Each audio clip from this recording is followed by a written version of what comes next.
programit e orës 15 në Top Channel, ku në zhvillimet kryesore të ditës ju ftoj të ndiqni. Sot në ditën ndërkombëtare të fëmijëve në Tiranë është zhvilluar festë dhe protestë. Një paradë me nxënës të shkollave u zhvillua në bulevardin kryesor, ku në të njëjtën kohë përfaqësuesit e shumë organizatave për fëmijë protestuan për mënyrën se si fëmijët trajtohen dhe arsimohen. Në ditën e fëmijëve, Shqipëria duket se ka pak arsye të festojë. Një raport i Save the Children e rendit vendin tonë ndër të fundit në rajon sa u takon mbrojtjes së fëmijëve. Shqipëria ndodhet në vendin e 77 nga 175 shtete ku është analizuar niveli i mbrojtjes së të drejtave të fëmijëve. Të jesh mësor në Tiranë nuk është e lehtë, mos respektimi i rregullave të qarkullimit apo semaforit kërcënon të parët këmbësorët. Policia raporton qindra gjoba të vendosura për shkelje të semaforit. Top Channel vëzhgoi vetë disa nga kryqëzimet e Tiranës ku makinat ecin me të kuqe. Edhe këshilltarët bashkiak të opozitës në Durrës janë bashkuar shqetësimi qytetar për katastrofën mjedisore me fushën e mbetjeve. Ata i kërkuan llogari sot kryebashkiaku Dako se përse hesht për këtë problem. Sërish bashkia eviton debatin duke mos e pranuar kërkesën e PD-s në mbledhjen e ditës.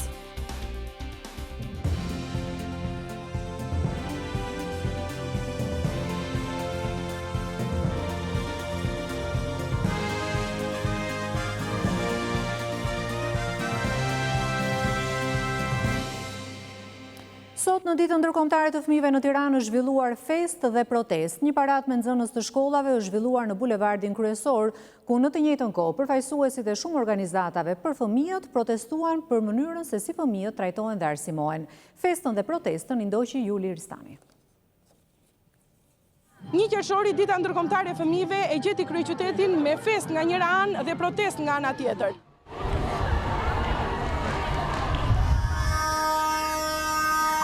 Rreth 30 organizata në mbrojtje të drejtave të fëmijëve organizuan një protest marshim që nisi nga Reja dhe vazhdoi te kryeministria, ku firmos një peticion me moton "Jepni llogari për fëmijët tanë". Jepni llogari për fëmijët. Jepni llogari për fëmijët. Më pas, protestuesit ngritën kartonin e kuq para godinës së kuvendit. Kartoni kuq për të gjithë qeverinë e cila e kthen në një festë në kohë që duhet ishin në protestë për të parë që çdo fëmijë duhet jetë në shkollë. Karton të kuq për kë? Karton të kuq për qeverinë, për institucione qeveritare, për më shumë vëmendje, për më shumë përgjegjësi për fëmijët tanë. Një mësues për 20 fëmijë dhe ju shkon vetëm një javë, ndërkohë që duhet ta kenë çdo ditë. Mësues ndihmës të pakualifikuar, mësues të cilët kanë mbaruar lëndë biologji dhe shërbejnë si mësues ndihmës për fëmijët me nevoja të veçanta.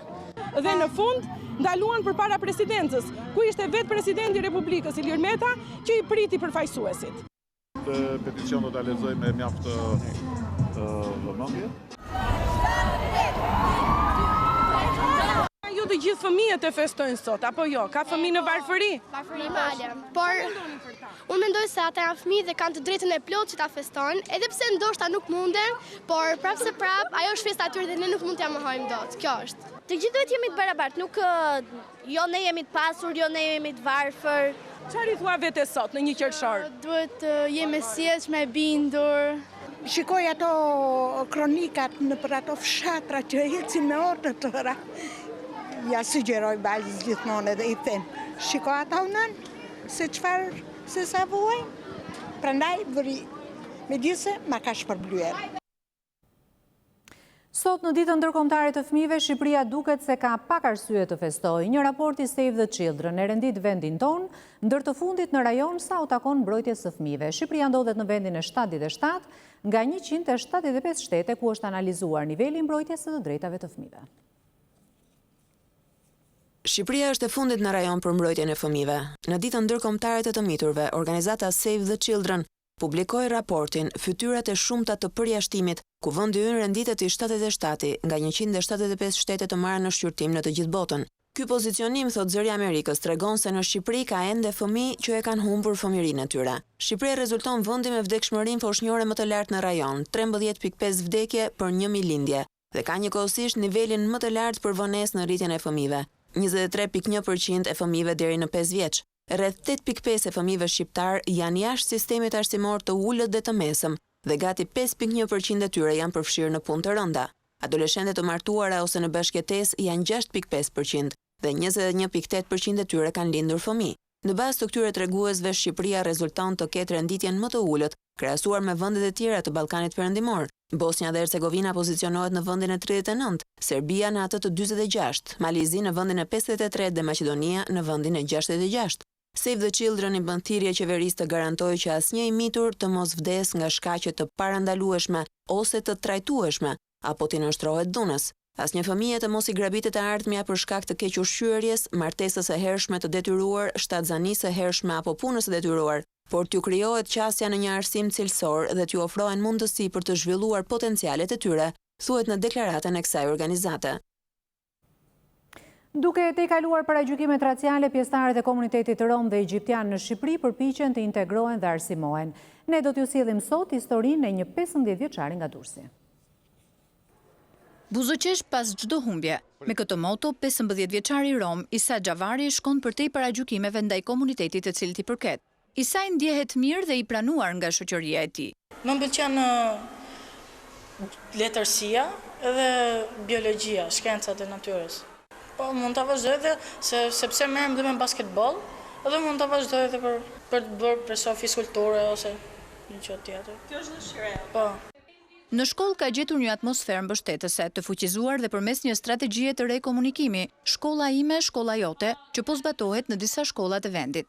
Neve i jepnin mesazhin çdo personi që diskriminimi nuk duhet të ndodhë në asnjë vend, sidomos në institucionet shkollore, sepse jemi të gjithë barabartë dhe kemi të drejta dhe detyrat e njëjta. Përveç gjendjes ekonomiko-sociale, diskriminimi është një pengesë për arsimimin e fëmijëve rom dhe egjiptian. Ndaj 15 vjeçari që i ka kapërcyer këto pengesa, sot ka një kërkesë. Mesazh për komunitetin tim dhe shoqërinë time, që të gjithë jemi të barabartë, sepse kështu na ka krijuar Zoti përveç ngjyrave, racave. Ky është Top Channel. Të jesh këmësor në Tiranë nuk është e lehtë. Mos respektimi i rregullave të qarkullimit apo semaforit kërcënon të parët këmësorët.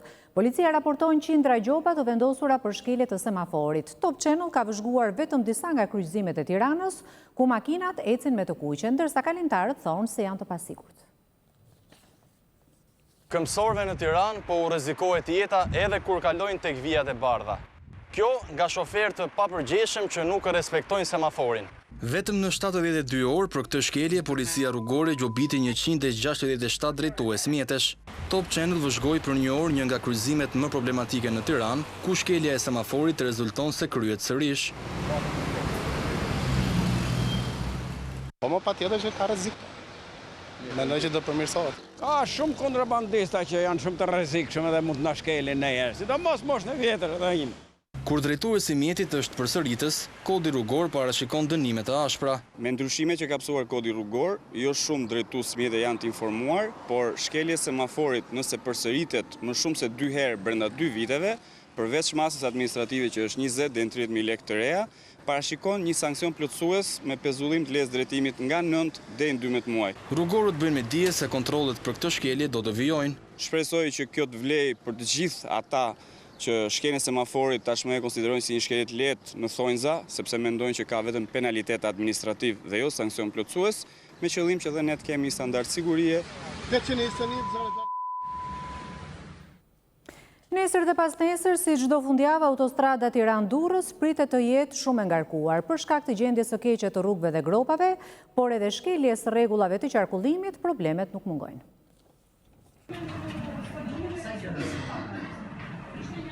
Të udhëtosh në fundjavë në autostradën Tiranë-Durrës ose Ana-Sjeltas mund të jetë një mision i pamundur. Çdo të shtunë dhe të diel në këtë aks shtohet ndjeshëm qarkullimi i mjeteve që i drejtohen Bregdetit, por trafiku rënduar shndërrohet në kaos si pasojë e 10 aksidenteve që ndodhin, megjithse policia ka shtuar shërbimet. Problematikë kryesore e aksidenteve të shumta që kanë ndodhur gjatë këtyre ditëve është një mos respektimi i distancës nga ana e drejtuesve të mjeteve, pasi qëndrojnë shumë afër mjeteve. Dhe një pjesë tjetër është rruga disi amortizuar vende për shkak të gropave që janë të shumta në këtë segment rrugor. Shefi i trafikut interurban në kryeqytet gjen si zgjidhje të situatës problematike rrugët alternative, megjithse edhe ato nuk përmbushin standardet. Rrugë alternative do të thosha për Durrësin është pjesa e rrugës Ndroqit, po dhe ajo është amortizuar. Ne nga ana joni kemi çuar shkresa autoritetit rrugor shqiptar për të pjesë. Ka filluar puna në disa pjesë të ndryshme, si në autostradë, për eliminimin e gropave, rregullimin e tyre. Në këto akse policia rrugore në fundjavë do operojë me shërbime të përforcuara, ndërsa një ndihmës pritet të japë edhe urdhri për kufizimin e qarkullimit për mjetet e tonazhit të rënd. Janë me qindra lagjet në Shqipëri ku jetesa përkeqësohet nga infrastruktura e keqe. Sot Top Channel sjell gjendjen e një rruge në Cërrik, me zërat e vet banorëve që kërkojnë rikonstruksionin e premtuar gjatë fushatave elektorale. Për rikonstruksionin e rrugës hyrëse në lagje nr. 3 në Cërrik nuk është investuar asnjëherë. Plot me gropa e ujë, rruga është pothuajse e pakalueshme, ndërsa rikonstruksionin e saj e premton çdo parti para zgjedhjeve. Banorët thonë se jetesa në këtë zonë është bërë e pamundur, ndërsa nuk janë të pakta ata që kanë braktisur shtëpitë e tyre dhe janë larguar nga mungesa e kushteve minimale të jetesës. Na kryqëzimi edhe deri atje matan, po sa që e gjallë, asnjë gjë. Po të vesh atje matan, shikosh kanali, miu është kaq. Do ta mbyllim, marrin vota do ta mbyllim. Pastaj as duken asgjë. 27 vjet që na premtojnë që do shtrohet rruga dhe as rruga asgjë. Asnjë s'ka vendor më i val, si do bëhet ajo, valli jon, nga do vemi neve, ka do shkoj. Na thoni ju, pse mos shtrohet rruga kryesore? Edhe rrugë kryesore këtu, një dritë s'kemi me land, një dritë që të shikojmë. Qa kanë? Lagja nr. 3 në Cërrik ka rreth 600 banor, por prej shumë vitesh kjo zonë është lënë në harres, ndërsa sipas këtij komuniteti me këtë zonë periferike, të gjitha partitë në pushtet sillen njësoj dhe askush nuk investon. Tregtarët në Lushnjë nuk bëjnë dallim nga shumë qytete të tjera të vendit, ku shitësit ambulant mbushin trotuaret apo futen për të shitur në tregjet e fruta perimeve. Por këto tregje nuk kanë kushte për shitjen e qumshtit, djathit apo gjizës. Ndaj tregtarët lushnjar kërkojnë një mjedis të veçantë për tregtimin e bulmetit. Çdo ditë fermerë dhe blegtor dalin në tregjet e fruta perimeve për të tregtuar djath, gjizë, qumësht me shishe plastike rrëmes të pluhurit në trotuaret e Lushnjës. Ky fermer vjen çdo ditë në Lushnjë në orën 6 të mëngjesit. Për 4 ora i qëndron në trotuar për të shitur qumshtin. E pranon se këto nuk janë kushte higjienike, por thotë se nuk ka zgjidhje tjetër për të jetuar. Nuk prishet ky se ja kam ashunta, ja kam gjetur atan që i mjellë dhe i bje dhe i pastër. Po do t'jetë me banak këtu s'ka as banak asje. As mulli as lartë, na dillit më ras. Qa kush janë? Asë kush me presma sipër. Dolon pa dhe e i zetë të rëzot pra vejnë. 3% kjo as për njerëzit. Në Lushnjë janë 3 vende të caktuara si tregje fruta perimesh nga bashkia, por shfrytëzohen edhe nga shitësit e produkteve të bulmetit, pa kushtet që duhen për ruajtjen e tyre. Nga ana tjetër, aksionet e policisë bashkiake nuk i kanë ndaluar të dalin sërish në trotuare, ndërsa në Lushnjë mungon një mjedis i mirëfillt për tregtimin e qumshtit dhe nën produkteve të tij. Edhe këshilltarët bashkiak të opozitës në Durrës janë bashkuar shqetësimit qytetar për katastrofën mjedisore me fushën e mbetjeve. Ata i kërkuan llogari sot kryebashkiaku Dako se përse hesht për këtë problem. Mostrajtimi i mbetjeve urbane në Durrës dhe mosveprimi i bashkisë përballë katastrofës mjedisore është ngritur si shqetësim nga kryetari i Partisë Demokratike Durrës Ferdinand Xhaferaj. Ai reagoi ashpër ndaj heshtjes së kryebashkiakut Vangjush Dako dhe kryeministit Rama për një çështje që ka marrë vëmendjen e të gjithë opinionit publik. Duken të pashqetësuar, pa interesuar, një denigrim total, janë miliona euro që po ekzekutohen për Velerën, një projekt që është në luftë me qytetarët, pra qytetarët nuk janë dakord, dhe nga ana tjetër lë djegjen e mbeturinave aty, që do të thotë i lufton qytetarët. Bomba ekologjike pra është një problem shumë i madh, bëhet akoma më i madh për Durrësin, kur mendohet që një qytet që nga njëra anë ka ujë, nga ana tjetër ka ndotje. Në fillim të sezonit turistik, Xhaferaj theksoi se situata është ende kritike me furnizimin e ujit të pishëm dhe investimin e pambyllur në rrjet të Bankës Botërore, ndërsa u ndal te qëndrimi i këshilltarëve bashkiak të opozitës, të cilët për herë të dytë rrëzuan taksën e banesës që ka shkaktuar konfuzion jo vetëm tek qytetarët, por edhe brenda qeverisë. Këshilltarët e bashkuar të opozitës nuk lejuan kalimin e taksës banesës. Një taksë që për banesat në qytet shkon me 30% dhe për banesat në fshat rritet me 10 herë. Dhënia me qiraje o borreve të shkollave u denoncua dhe u konsiderua si një tjetër marrëzi e kryetarit të Bashkisë së Durrësit nga kreu i demokratëve durrsak.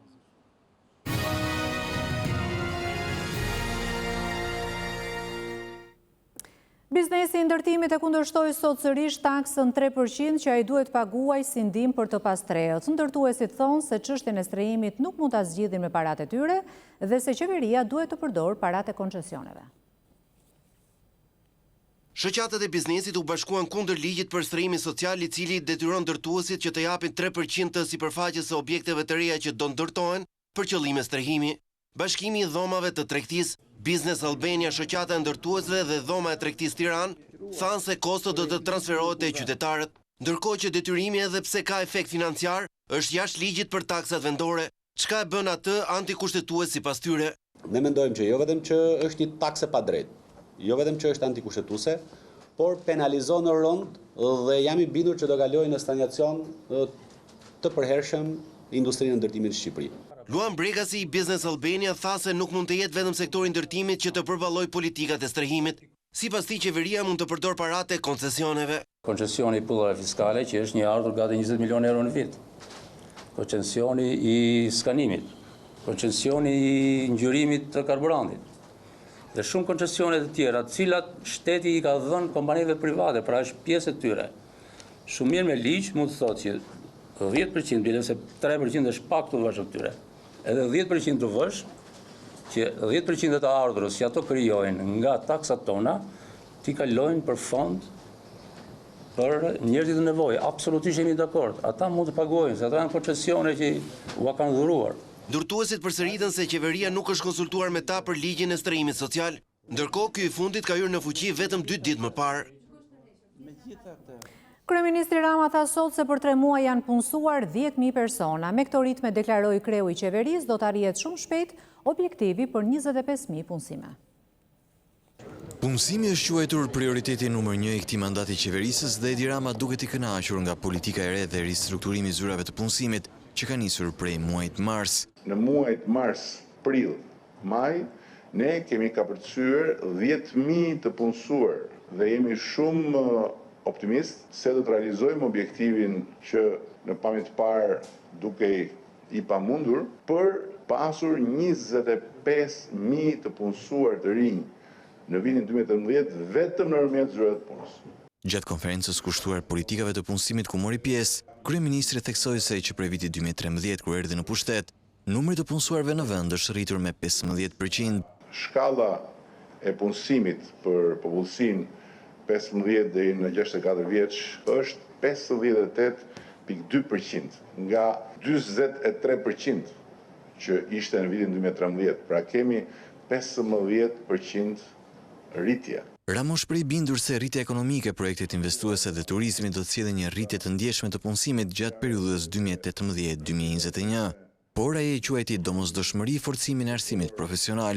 Janë sipërmarrjet ato që i krijojnë vendet e punës, nuk është qeveria. Qeveria ka përgjegjësinë e pa zëvendësueshme që të mbështesë krijimin e vendeve të punës, domosdoshmëri mbetet fuqizimi i sistemit arsimit profesional. Në kuadër të politikave të punësimit, ministri i Financave Arben Ahmetaj sugjeroi që grantet e Ministrisë së Arsimit të mos shkojnë për fakultete si ekonomia, shkencat politike apo juridiku, por për matematikën, inxhinierinë dhe teknologjinë e informacionit.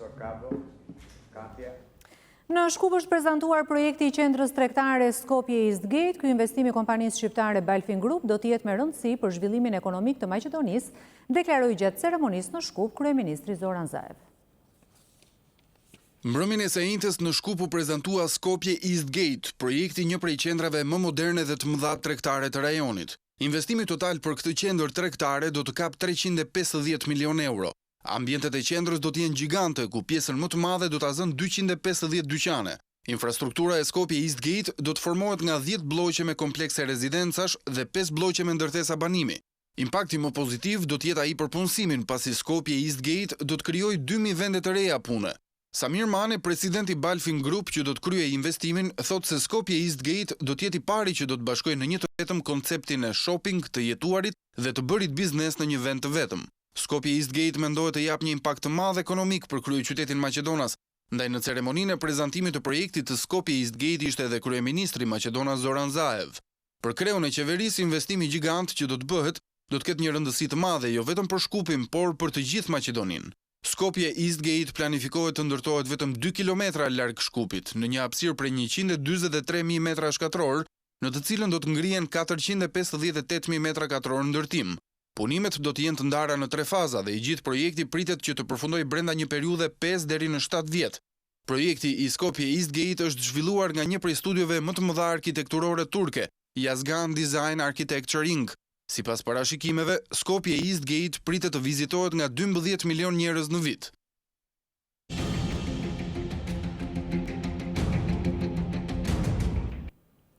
Sot Partia Demokratike konfirmoi lajmet se kryetari i PD-s Lulzim Basha ndihet i survejuar, ndërsa policia e shtetit nga ana tjetër përgënjeshtron. Partia Demokratike e beson si të vërtet lajmin se kryetari Lulzim Basha dhe familjarët e tij survejohen nga policia. Rreth orës 11 të së premtes, kreu demokrat thirri në zyrë drejtues të partisë dhe të grupit parlamentar. Në mesditë, Edi Paloka, Flamur Noka dhe Nkelejda Libeaj mbërritën në drejtorinë e përgjithshme të policisë së shtetit për të takuar drejtorin Ardi Veliu mbi çështjen. Pak minuta pas rikthimit të deputetëve tek Lulzim Basha, policia e shtetit përgënjeshtroi si spekulim mediatik lajmin për survejimin e kreut të opozitës. Nuk është as pak e vërtetë që familja e zotit Lulzim Basha, kryetari i Partisë Demokratike, apo familjarët të tij të mbahen në nënvëzhgim nga forca policore. Me keqardhje konstatojmë se lajmi në fjalë duket i fabrikuar nga zyrat e një partie politike dhe jo nga redaksi serioze. Me këtë rast theksojmë se zoti Basha përfiton nga statusi si kryetari i opozitës, masa shtesë dhe shoqërohet nga forcat e Gardës së Republikës, por nuk ka në asnjë moment dhe në asnjë rrethan monitorim survejues të tij nga strukturat e policisë së shtetit. Por edhe pas kësaj deklarate, Partia Demokratike deklaroi se kreu i opozitës dhe familja e tij ndiqet dhe përgjohet 24 orë në kundërshtim me ligjin e kushtetutën. Ndjekja dhe përgjimi i kryetarit të opozitës bëhet për interesa kriminale. Në këtë operacion, Rama dhe Xhafaj po përdorin strukturat e policisë, që janë krijuar dhe kanë për qëllim të gjurmojnë dhe luftojnë krimin dhe drogën, për të gjurmuar dhe luftuar ata që denoncojnë krimin dhe drogën. Sipas forcës kryesore në opozit, kjo veprimtari ka garancinë e mbrojtjes nga prokurori Arta Marku, ndërkohë gjykatat kushtetuese dhe e lartë nuk funksionojnë. Partia Demokratike kërkoi largimin e Fatmir Xhafajt për të hapur rrugë dekriminalizimit të policisë dhe theksoi se është e domosdoshme që reforma në drejtësi të kthehet në binarët kushtetues. Kryeministri Rama reagoi me ironi. Babale partitë dhe babale opozitës kanë shpikur sot një përgjim të policisë së shtetit për babale kryetarin e partisë babalokratike. Shpejt do të dalë vërteta e babale përgjimit të shpikur dje për ministrin, e ndërkohë le të qeshim me babale përgjimin e shpikur sot për Lulzimin. Fiks fare denoncoi mbrëmjen e së njëjtës veprimet e policisë të Dejës në shoqërimin e një 47 vjeçari, i cili pasi u la i lirë nga qelia vrau veten. Ardian Kallmi dha fund jetës në fillim të javës. Ndërsa në një bisedë jashtë kameras që gazetari i Fiksit zhvilloi me shefin e komisariatit në Vaun e Dejës, ky i fundit thotë se 47 vjeçari bëri shumë mirë që vrau veten. Emisioni investigativ Fiks fare denoncoi shkeljet e policisë në shoqërimin e 47 vjeçarit Ardian Kallmi, i cili në fillim të javës vrau veten, edhe pse nuk dinte të shkruante viktima, ka firmosur këtë deklarat. Deklarat, 28 maj 2018. Unë Ardian Deli Kallmi ju garantoj se brenda 2 ditëve do të shkruaj materiale tek banesa e Lindmandit. Deklaroj në përgjegjësinë time se çfarë deklarova më sipër ishte me vullnetin tim dhe se mos kryerja e kësaj pune që premtova, jam dakord që të mbaj përgjegjësinë ligjore. Ardian Kallmi. Fiks fare pyeti në prokurori dhe në polici dhe në asnjë rast shërbimet e policisë nuk kanë një procedurë të tillë, pra që t'i marrin një deklaratë të tillë personit që shoqërohet. Në asnjë kod ligj apo rregullore nuk është një procedurë e tillë. Ndërkohë familjarët pretendojnë se policia ushtroi kontroll banese pa një mandat. Në kodin e procedurës penale përcaktohet se kontrolli i banesës bëhet vetëm në 3 kushte: arrestimi në flagrancë, pas një urdhër ndalimi dhe me vendim gjykate. Gazetari Fiksit zhvilloi një bisedë jashtë kameras me shefin e komisariatit Paulin Çupi. Ai ka firmosur një deklaratë. Shkrimi vetë është këtu? Jo. Ka shpër dëshirë ku ka kërku... Kush e ka shkruar? Ku ka kërku që për 2 ditë... Ore, jo marë, se kam shkruar. Kush e ka shkruar një punonjës policisë? Ore, ka shkruar këtu marë, se ajo ka kërku të shkruaj. Shkrimi është i punonjësit policisë. Ai di me të shkruante? Jo. Na ka kërku, nuk di me shkru, bë një keq, se është i kush që ju jep një kaq kohë. Ai ka dhe një filmim, duket pse për një filmim. Jo, nuk ka filmim fare. Ka 17 minuta ka filmuar. Jo, s'ka filmuar. Shefi i komisariatit shkon edhe më tej kur thotë që 47 vjeçari bëri mirë që vrau veten. Është një gjë e rëndë që ka vrarë. Ora ngjarje rëndë shumë mirë, do t'i përgjigjëm. Ora shumë mirë se vetë. Po shumë mirë, unë po do të jap versionin zyrtarisht. Si shumë mirë se. Shumë mirë, po shumë mirë, po. Deri në përfundim të hetimeve për vetvrasjen e 47 vjeçarit janë pezulluar shefi i komisariatit të Vau Dejes dhe 2 punonjës policie. Skocezi David Brown, i dënuar me 20 vite burgim për abuzim seksual me të mitur, kërkon lirinë. Seanca gjyqësore ndaj tij është e caktuar sot në datën 1 qershor, por ndërsa të gjithë ishin në sallë, Skocesit nuk ju paraqit avokati. Pas 12 vitesh burgimi, skocezi David Brown, i dënuar me 20 vite burgim për abuzime seksuale me të mitur, pretendon lirinë. Por seanca e planifikuar për të shqyrtuar këtë kërkesë nuk u zhvillua, pasi çuditërisht mungonte avokati e Brownit, ndërkohë që përfaqësuesi i prokurisë dhe i burgut 302 ishin paraqitur. Ish administratori i Fondacionit Fëmijët e tij kërkon të lirohet pasi pretendon se ka vuajtur më shumë se gjysmën e dënimit të dhënë, përfshirë këtu dhe ulet që bën çdo vit për sjellje të mirë. David Brown u shpall fajtor në bazë të dëshmisë së 2 minorenëve, në atë kohë 7 dhe 11 vjeç, të cilët pohuan abuzimet seksuale të Brownit në qendrën ku i mbante. Dhe si për ironi të fatit, seanca ku pritet të vendosej lirimi ose jo i të dënuarit për pedofili, qëlloi të ishte në datën 1 qershor, ditën ndërkombëtare të fëmijëve. Vet Brown nuk e ka pranuar asnjëherë abuzimin e minorenëve. Madje vitin e kaluar, gjykata refuzoi të rihapte procesin ndaj tij, pasi 2 minorenët, tashmë në moshë madhore, deklaruan se nuk kishin të vërteta dëshmi që kishin thënë atëherë ndaj Brownit. Gjithsesi, pritet që gjykata e Tiranës do ta vlerësojë kërkesën e Brownit në datë 18 qershor. Nëse rifiton lirinë me kusht, Brown do të dëbohet më njëherë nga Shqipëria, pasi ky është një nga dënimet plotësuese që mori përveç heqjes së lirisë me 20 vite.